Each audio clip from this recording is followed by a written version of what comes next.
میپردازیم بر تفسیر سوره فاتحه. بسم الله الرحمن الرحیم. چگونه که در اول صحبت بیان کردیم، بسم الله گفتیم که انسان هنگامی که بسم الله میگوید که شروع میکنم به نام الله.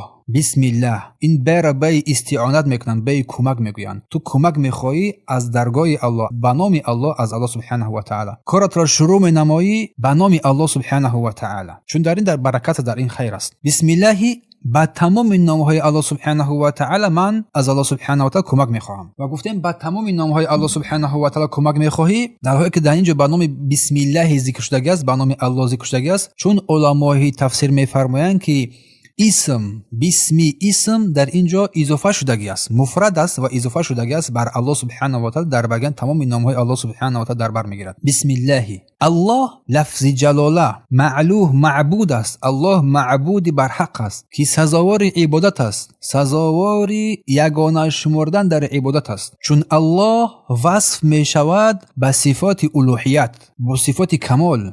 بسم الله الرحمن الرحیم. و رحمان الرحیم گفتیم این دو نام از نامهای پروردگار است، صاحب رحمت واسع و عظیم، صاحب آن رحمتی که رحمتش همگان را فرا گرفته است و تمام هستی را در بر گرفته است. رحمت او برای متقیان و پیروان پیامبران و رسولان، برای اینها رحمت مطلق است و برای غیر از این پیروان پیامبران و رسولان رحمت یک نصیبی از این رحمت برای آنها میرسد، یک نصیبی از این رحمت برای آنها میرسد. الرحمن رحمت او سبحانه و تعالی همگان را فرا گرفته است، اما رحیم تنها برای مؤمنان است. رحیم تنها برای مؤمنان است. سپس الحمدلله رب العالمین. الحمدلله رب العالمین. الحمد حمد و سپاس و ستایش لله از برای پروردگار، آن پروردگاری که رب عالمیان است. الحمدلله این ثنا است، ثنا و حمد بر الله سبحانه و تعالی با صفات کمالش و فعلهای الله سبحانه و تعالی دور میزند بین فضل و عدل. پس از برای الله هست حمد کامل با تمام پهلوهایش. الحمدلله رب العالمین. رب این مربی است، تربیتگر. رب العالمین تمام مربی و تربیتگر تمام عالمیان است. رب العالمین آن چیزی که الله سبحانه و تعالی آفریده است، آنها را تربیت نموده است، انعام کرده است بر آنها، انعام عظیم با نعمتهای بزرگ. پس تربیت الله سبحانه و تعالی بر خلقش دو نوع است، تربیت عام است و تربیت خاص است. اما تربیت عام تمام برای تمام مخلوقاتش است، رزق دادن آنها، راهنمایی کردن آنها و راه نشان دادن آنها برای آن چیزی که برای مصلحت آنهاست، برای باقی ماندن آنها در این دنیا. این رحمت، این تربیت برای آن، برای تمام مخلوقات است. از مادرش میبراید، میدوند که باید از کجا شیر بخورد. این است تربیت الهی سبحانه و تعالی. و از کجا شیر بخورد و چگونه شیر بخورد، الکی این رو تربیت یافته است، این رو الکی که در خود کسب کرده است، که این رو تعلیم داد او سبحانه و تعالی. این تربیت عام است برای تمام مخلوقات در این دنیا. اما تربیت خاص، این تربیت برای اولیاء است، از برای اولیاش. آنها را تربیت میکند الله سبحانه و تعالی با ایمان را برای آنها کامل میگرداند، از آنها بدی ها را دور میسازد. حقیقت آن این تربیت توفیق است. تربیت توفیق، این تربیت خاص برای رسیدن بر هر خیر است، برای رسیدن بر هر خیر است و حفظ حمایت از هر بدی است. رب العالمین. رب یعنی که یگانه دانستن او سبحانه و تعالی بر خلقش، یگانه شمردن او سبحانه و تعالی در خلق و تدبیر و نعمتش. الحمدلله رب العالمین. سپس مالک یوم الدین. مالک، پادشاه روز دین، روز قیامت. او است که با این صفت ملک وصف می شود، با صفت ملک، مالکیت دست او وصف می شود که این در برگیرنده تنها او است، امر کننده تنها او است، نهی کننده تنها او است که ثواب می دهد، پاداش می دهد و تنها او است که عقاب می کند، عذاب می دهد و تمام نوعهای تصرفات تنها از جانب او سبحانه و تعالی است. و این ملک را مالک یوم الدین گفت، این ملک را بر روز قیامت اضافه کرد. یوم الدین یعنی یوم القیامت، که در این مالک یوم الدین روز پادشاه روز جزاست. در آن روز است که مردم با آن اعمالی که انجام میدهند جزا داده میشوند، چون در این روز دیگر هر انسان از آدم تا به خاتم تا به روز قیامت در آن روز دیگر ظاهر میشوند، دیگر جای پنهان شویش نیست. هر کی ظاهر میشود، هر کی با آن اعمالی که انجام میدهد جزا داده میشود. کمال ملک او، کمال عدل او، کمال حکمت او، ختم شدن تمام دیگر مالکیت ها، تمام چیزها که در آن روز دیگر تمام مالکان و پادشاهان و رهبران و سرداران و همه دیگر در یک صف راست میگیرند. بین پادشاه و فقیر دیگر جدایی نیست. همه آنها در برابر عظمت الله سبحانه و تعالی سر فرود میارند، در برابر عزت او و منتظری آن اعمالی که در این دنیا انجام دادن منتظر جزای آن هستند و مؤمنان امید جزای نیک پروردگار را در آن روز دارند و از عقاب او از عذاب او میترسند. برای همین اینجا ذکر نمود خاص قرار داد یوم الدین، مالک یوم الدین، پادشاه روز جزا گفت، پادشاهی روز جزا گفت در اینجا. الحمدلله رب العالمین نگویی سپاس و ستایش از برای پروردگار عالمیان است. الحمدلله گفتم این ثنا است بر صفات کمالی که او سبحانه و تعالی وصف می شود با آن نعمت‌های ظاهر و باطنی که در این دنیا بر تو داده است. نعمت‌های دین از بزرگترین نعمت‌ها و این نعمت‌های دنیایی سلامتی و نیکویی، زندگی، حیات، خوشبختی، نیکو. بر این تو میگویی الحمدلله رب العالمین و این الحمدلله رب العالمین تو ای برادر و خواهر گرامی در برگیرنده آن است که تو اوامر الله را اجرا کنی. الحمدلله رب العالمین گفتی تو باید اوامر او را، عبادت او را بجا بیاری. این از حمد واقعی، چون او سزاوار عبادت است، این را اقرار کردی، چون او است که این خلق را آفرید، رب عالمیان است و امور بندگان را در دست دارد، مربی تربیتگری آنهاست با نعمت‌های گوناگونی که بر بندگان عطا کرده است و برای اولیاءش ایمان را عطا کرد و عمل صالح را بر آنها توفیق داد که اجرا کنند. الحمدلله رب العالمین الرحمن الرحیم. الرحمن رحمت او وسع است، جمیع خلق را، همه خلق را فرا گرفته است و رحیم است بر مؤمنان. پس این رحمان و رحیم دو نام از نام‌های پروردگار است. سپس چی فرمود؟ مالک یوم الدین. هنگامی که این رو میخوانیم مالک یوم الدین، پادشاه روز جزاست، پی میبریم و درک میکنیم که او پروردگار پادشاه این دنیا هست و پادشاه روز جزاست. او سبحانه و تعالی مالک روز قیامت است. پس مالک روز قیامت است و او مالک روز جزاست. جزا با آن اعمالی که تو ای بنده انجام میدهی. همین است که مؤمن در هر رکعت این را میخواند و حمد و سپاس و ستایش او سبحانه و تعالی را بجا میآورد با این نماز را ادا کردن. در هر رکعت مالک یوم الدین میگویی در قلب انسان خوف پیدا میشود که حتما با این اعمالی که من این انجام میدهم حتما جزا داده میشوند. مالک یوم الدین اون پادشاه روز جزاست و آن روز جزا حتما بر بالای سر من هم می آمدگی است. پس اعمالت را نیکو میکنی و از پروردگارت میترسی، چون اون مالک یوم الدین است. نمازت را اصلاح میکنی، اعمالت را اصلاح میکنی و این مالک یوم الدین تو را وادار میکند که تو خصلت‌های نیک و پسنده را در خود کسب نمایی و خصلت‌های بد را از خود دور بسازی. این مالک یوم الدین تو را وادار میکند در هر نماز که ای بنده اعمالت را اصلاح کن که آن روز جزا است. تو به آن روز میرسی، به آن روز جزا خواهی نخواهی میرسی. پس این مالک یوم الدین پادشاه روز جزا تو را وادار میکند، این آیه کریمه، که تو آمادگی بینی از برای روز آخرت، استعداد کامل برای عملهای صالح را انجام دادن و از گناه و معصیت ها دوری جستن است. مالک یوم الدین. سپس ایاک نعبد و ایاک نستعین. ایاک نعبد و ایاک نعبد، تنها تو را عبادت میکنم، تنها تو را عبادت میکنم و ایاک نستعین، و تنها از تو دعا و کمک یاری مدد میطلبم. یعنی که تو میگویی ای پروردگار من تنها تو را در این تمام نوعهای عبادت خاص قرار میدهم و تنها از تو کمک یاری مدد میطلبم، نه از کسی دیگری. گویا این که تو میگویی که ای پروردگار من تنها تو را عبادت میکنم و کسی دیگری را در عبادت تو شریک قرار نمیدهم. گویا این که تو میگویی که پروردگار من تنها از تو دعا و کمک یاری میطلبم و از غیر تو به هیچ وجه از هیچ کس دیگر دعا و کمک یاری نمیطلبم. ایاک نعبد، تو را عبادت میکنم و عبادت اسم جامع است در برگیرنده هر آنچه که الله دوست می‌دارد و از آن راضی میشود، از عملهای ظاهر و باطن،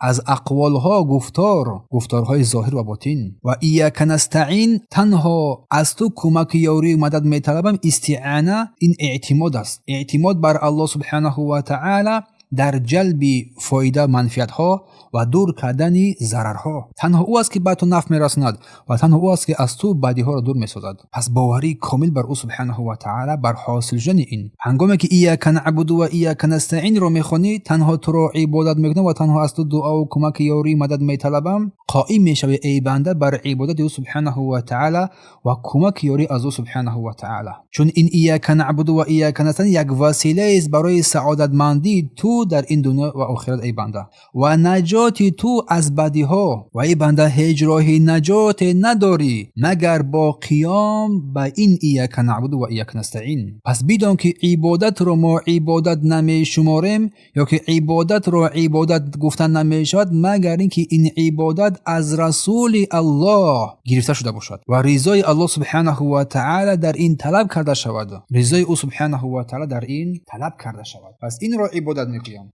پس ایاک نعبد و ایاک نستعین. تو میگوی ای بنده که ای پروردگار ما تنها تمام نوعهای عبادت تنها خاص تو قرار میدهم. در تمام امور شؤون دین دنیا هم به تو تکیه و اعتماد میکنم. پروردگار تمام امر در دست تو هست. ما هیچ امر را در دست خود ندارم. این ایاک نعبد و ایاک نستعین دلیلی بزرگترین بر آن است که انسان هیچ نوعی از نوعهای عبادت در غیر الله صرف نکند، مثل دعا، کمک، قربانی، طواف، مگر همه اینها از برای الله باشد. و ایاک نعبد و ایاک نستعین این شفا است از برای قلبها و این یک دوای بزرگ است از برای روانه کردن قلب به سوی غیر الله. شفا است برای این. و این ایاک نعبد و ایاک نستعین شفا است از ریا و کبر و غرور و حسد. ایاک نعبد و ایاک نستعین. و سپس ایاک نعبد و ایاک نستعین اهدنا الصراط المستقیم. اهدنا الصراط المستقیم. پروردگار ما رو به راه مستقیم، به راه راست هدایت نما. اهدنا هدایت نما، طلب هدایت میکنی. راهنمایی همون کنی پروردگار. راهنمایی همون کن میگویی. چون به درستی که انسان خودسرانه راه هدایت رو به هیچ وجه پیدا کردن نمیتواند. الله هست که تو رو هدایت میکنه. برای میخوام میگویی اهدنا، پروردگار ما رو هدایت نما. به کجا؟ صراط مستقیم، به این راه راست. موافقمون بگردون بر این راه راست. این راهی که راه واضح روشن است. راهی که به سوی الله تو رو رساننده است و به سوی نجات از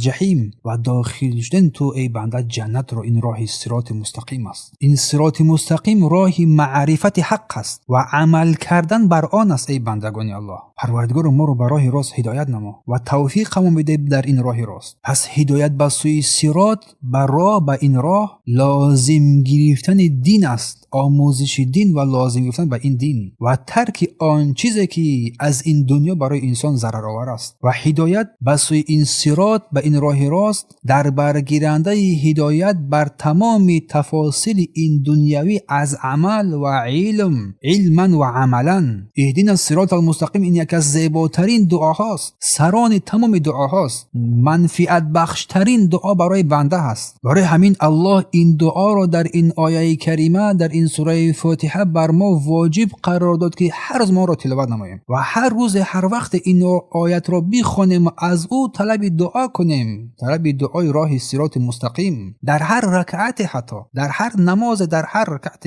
این را الله برای ما ضرور شمارید. برای راست، برای به خاطر راه راست را هدایت یافتن پروردگار ما را موفق بگرداند به این راه مستقیم و پروردگار هنگام ما را موفق گرداندی ما را ثابت نگه بدار حتی اینکه تو را ملاقات نماییم که این راه صراط مستقیم راه حق است، دینی حق است، راه توحید و سنت است، راه عمل صالح است، راه واضح است، راه واضح است که برای رضاگی الله سبحانه و تعالی و جنت های جاودانه او میرساند.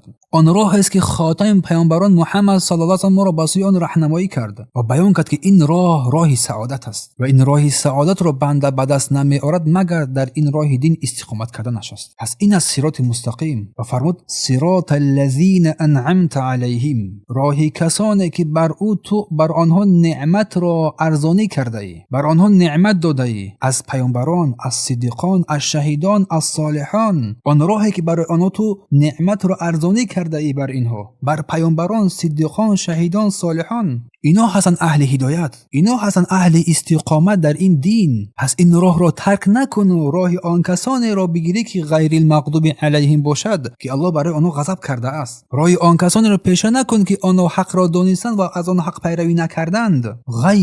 غیر این راه، یعنی غیر المغضوب، غیر این راه مغضوب علیهم که بر آنها غضب کرده شده است چون حق را دانستند، حق را فهمیدند از یهود و غیر اینها، غیر المغضوب علیهم. ولیکن لیکن به آن عمل نکردند و کسانی که مانند این یهود هستند. ولا ضالین گفت الله سبحانه و تعالی همچنین و غیر راه این گمراهان را نم شما پیگیری نکنید. گمراهان آن کسانی که حق را ترک کردند و خاطر آنی که در جهل، در گمراهی و در ضلالت بودند از نصرانی ها، و کسانی که از پشت این نصرانی ها پیروی کردند. ضالین کسانی که هدایت را نپذیرفتند و سوی هدایت راهنما نشدند و راه را گم کردند که اینها نصارا هستند، و کسانی که از سنت این یهود و نصارا پیروی کردند همچنین. و این دعای مبارک صراط الذین انعمت علیهم، راهی کسانی که پروردگار بر آن تو نعمت را عطا کردی، نه راهی کسانی که بر آنها غضب کردی و نه گمراهان. این دعای مبارک شفا از برای قلب مسلمان است از بیماری های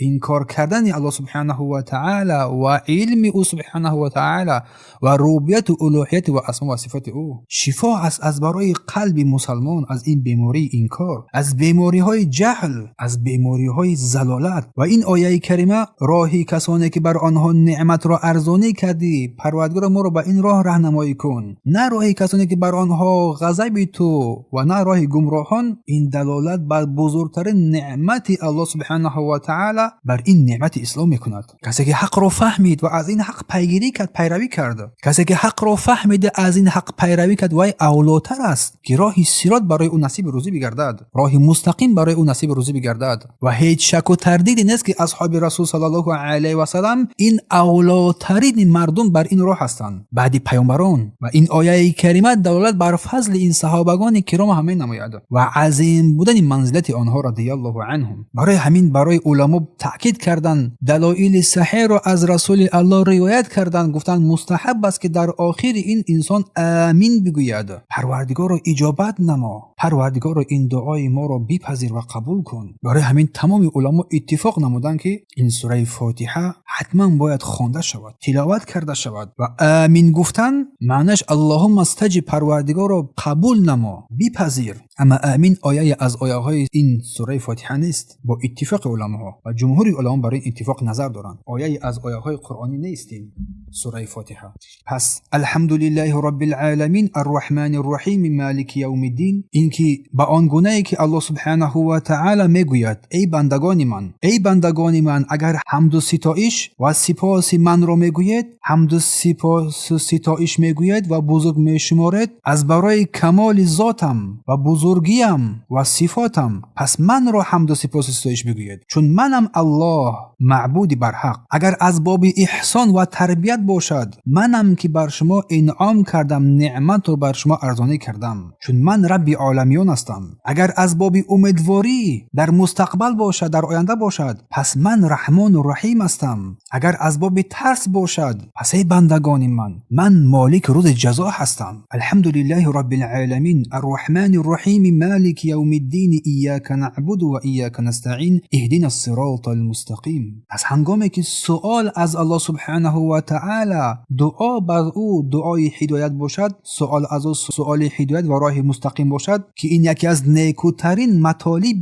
دینی و دنیوی انسان است. هر کسی که این شرف را به دست بیارد، به درستی که شرف بزرگی را به دست آورده است. در این آیه کریمه الله سبحانه و تعالی بر ما بندگانش تعلیم میدهد که هنگامی که تو ای بنده از پروردگار میخوای چیزی را طلب نمایی، تو اولا باید با حمد و سپاس و ستایش از او سبحانه و تعالی شروع کنی و او سبحانه و تعالی را با این شروع با حمد و سپاس و ستایش شروع نمایی و او پروردگار را تنها عبودیت را از برای او صرف نکنی، نه در غیرش، و او را رب عالمیان بشماری و او را رحمان و رحیم مالک روز جزا بشماری و تنها ایاک نعبد و ایاک نستعین، تنها تو را میپرستیم و تنها از تو یاری و کمک می‌طلبیم، این را از برای الله قرار بدهی. اینجاست که دعای بنده پذیرفته می شود و هدایت می یابد و خواسته‌اش اجرا می شود. چون ای بنده تو از الله سبحانه و تعالی آنچه را خواستی که الله تو را با آن امر کرد، با حمد و ذکر یاد او سبحانه و تعالی تعالی بر عبودیت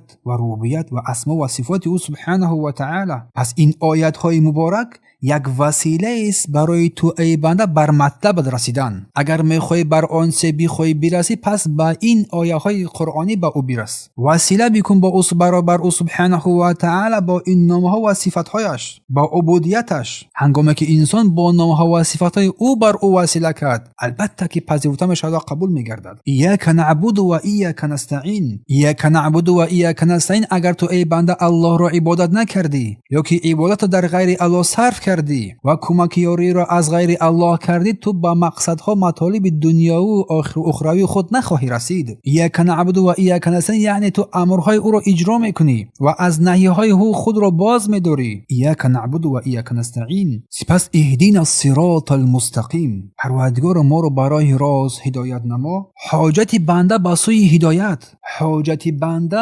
همیشه به سوی هدایت، چون بنده بر این هدایت البته که نیاز دارد و بدون این هدایت شقی و بدبخت میگردد. امین است که ایاک نعبد و ایاک نستعین اهدینا الصراط المستقیم. حاجت من و تو ای بنده به سوی نیازمندی تو به سوی او سبحانه و تعالی بزرگتر از حاجت نصر و رزق و هر چیز دیگری هم دیده. چون هنگامی که بنده هدایت یافت، اهدینا الصراط المستقیم، پروردگار ما رو برای راست هدایت نما. هنگامی که الله موفق گرداند بنده را برای مستقیم، انسان رو به هر چیزی که میخواد نائل میگرداند. راه مستقیم رو از او سبحانه و تعالی طلب نکردیم، از همه چیز محروم شدیم. و من یتق الله یجعل له مخرجا. هر کسی از پروردگار ترسید، الله برای او مخرج راه را میگشاید. و یرزقه من حیث لا یحتسب، و رزق میدهد این بنده را از آن راهی که انسان در گمانش نیست. اهدینا الصراط المستقیم. پس ای بنده بر قدر ثابت بودن تو بر این دین، بر این راه مستقیم، بر قدر ثابت ماندن تو یا که ثابت ماندن قدم تو در این راه صراط مستقیم، این راه مستقیمی که الله سبحانه و تعالی برای بندگانش گذاشته است، در این دنیا ثابت میماند قدمان تو بر آن صراطی که در روز قیامت گذاشتگی است. بار دیگر برادر و خواهران گرامی، بر قدر ثابت ماندن تو در این دنیا، در این راه صراط مستقیم، ثابت میماند قدمان تو در روز قیامت در آن راه صراط مستقیم، جسری که گذاشته می شود که در پایین آن جهنم قرار دارد. و بر قدر سیر نمودن تو بر این راه صراط مستقیم، راه راست در این دنیا، سیری تو در آن روز قیامت در آن بالای پل صراط، قدمهایت مستحکم یا که ضعیف، هر حالتی که باشد قرار میگیرد. همین است که بعضی از مردم در آن روز در پل صراط مثل برق میگذرند، مثل بعضی از مردم مثل یک پیل که چشم زدن میگذرد. حالتهای گوناگون. پس ای بنده تو حالت خود رو در این دنیا در کدام راه مستقیم، در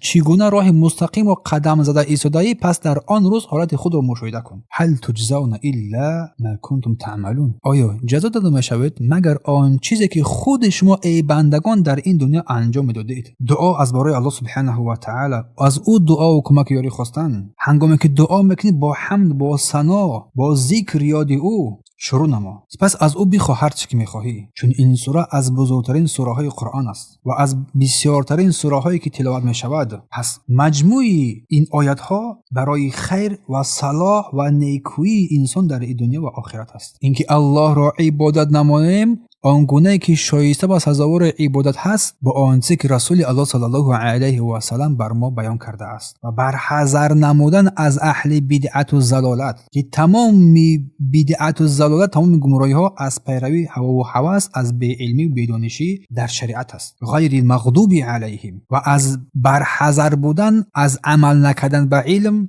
و بر حذر بودن از عمل کردن بدون علم. غیر المغضوب علیهم ولا الضالین. نه گمراهان، چون عبادت رو با بدعت آمیخته کردن، با جهل نادانی آمیخته کردن، از خود عبادت تراشیدن و گمراه شدن و گمراه کردن.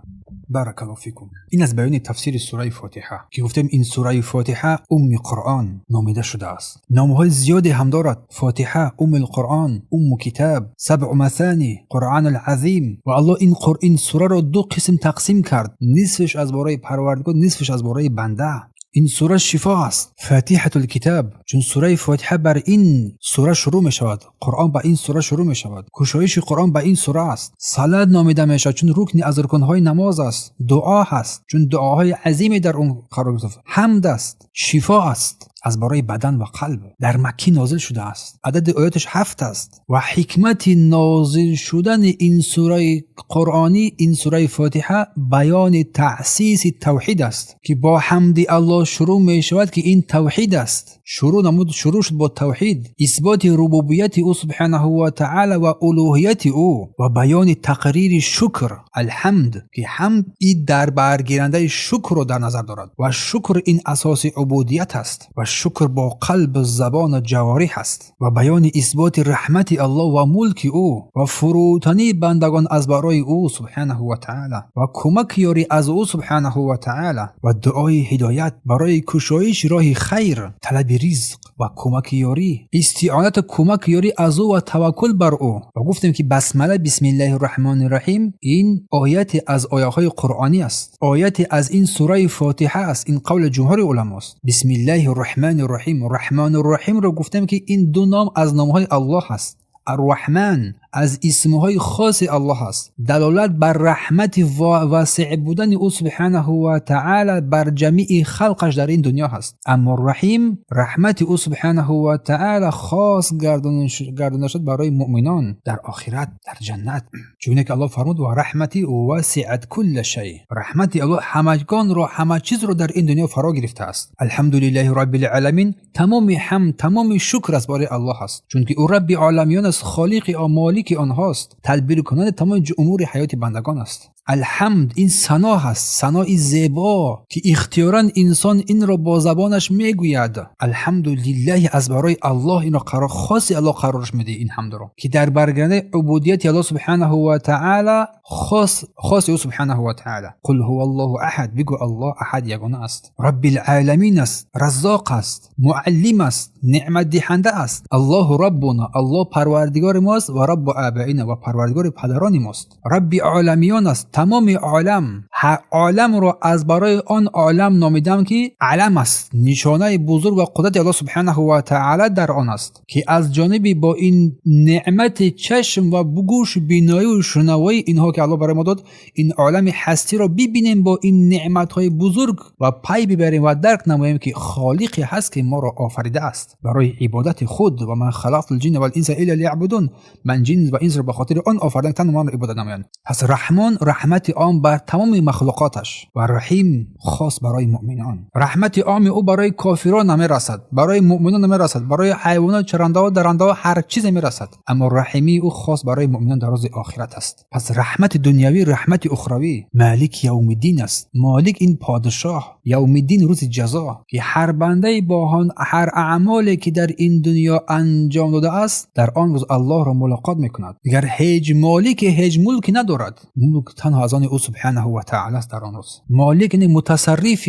حاکم مطلق است که این مالک ربوبیت او و خلق او و ایجاد و پیدایش مخلوقات در بر میگیرد. یوم الدین روز جزا، روز حساب. یوم لا تملک نفس لنفس شیئا، آن روز که هیچ نفس دیگر هیچ چیز را مالک شده نمیتواند، مالکش نیست. والامر یومئذ لله، والامر در آن روز از برای الله است. مالک یوم الدین، تا که بنده بداند که الله مالک روز جزاست، تنها برای او سبحانه و تعالی تمام عبادت قرار بدهد. ایاک نعبد و ایاک نستعین، تنها تو رو عبادت میکنیم و تنها از تو دعا و کمک یاری مدد میطلبیم. توحید خالص رو در بر میگیرد. این اصل دین است. این ایاک نعبد و ایاک نستعین اصل و از اساس و اصول های دین است. ایاک خاص از برای عبادت از برای او قرار بگیرد. و ما خلقت الجن والانس الا لیعبدون، من جن و انس را به خاطر آن آفریدم من را عبادت نمایند. نعبدو نکه فروتنی و خضوع عبادت، انقیاد و فرمانبرداری و طاعت.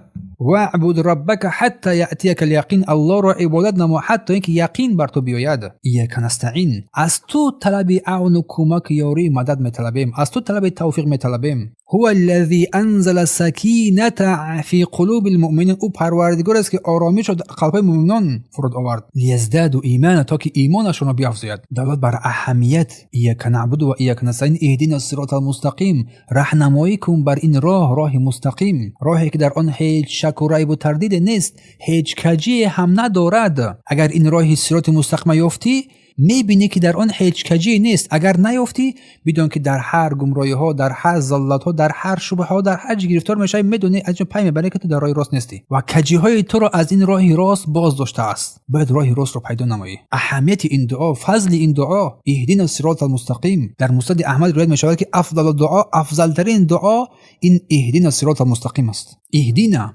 راهنمایی کن ما را، راه راست برای ما بیان کن، راه صحیح را. صراط، طریق، راه واضح روشن، مستقیم، یگام کجی ندارد، یگام انحرافی ندارد. از ابن عباس رضی الله عنهما روایت است که هو الاسلام، انمی صراط مستقیم، این اسلام است. و قیل این قرآن است، و قیل این راه روش محمد صلی الله علیه و سلم است. یک جو اینا را جمع کنیم، قرآن و سنت با فهم سلف امت است. این صراط مستقیم. انسان نیاز دارد بر هدایت، بر دعای مستمر دائمی نیاز دارد. علم انسان بسندگی نمی کند، عمل انسان بسندگی نمی کند، بلکه با دعا انسان قوی می شود. صراط الذین انعمت علیهم، صراطی که بر آنها تو نعمت را ارزانی کرده ای، راهی که آنها آن راه را یافتند و بر آن موافق شدند، راهی که بر آنها نعمت فراوان شد، نه راهی که آنها سبب غضب الله گردیدند و گمراه شدند. اینجا سه قسمت را الله بیان می‌نماید. اولش الذین انعمت علیهم، آن کسانی که تو برای آنها نعمت ارزانی کردی، این مؤمنان هستند، پیامبران، صالحان، شهیدان، صدیقان. دوم غیر المغضوب علیهم، کسانی که بر آنها غضب کرده، این یهود است، ولا ضالین و نصارا است.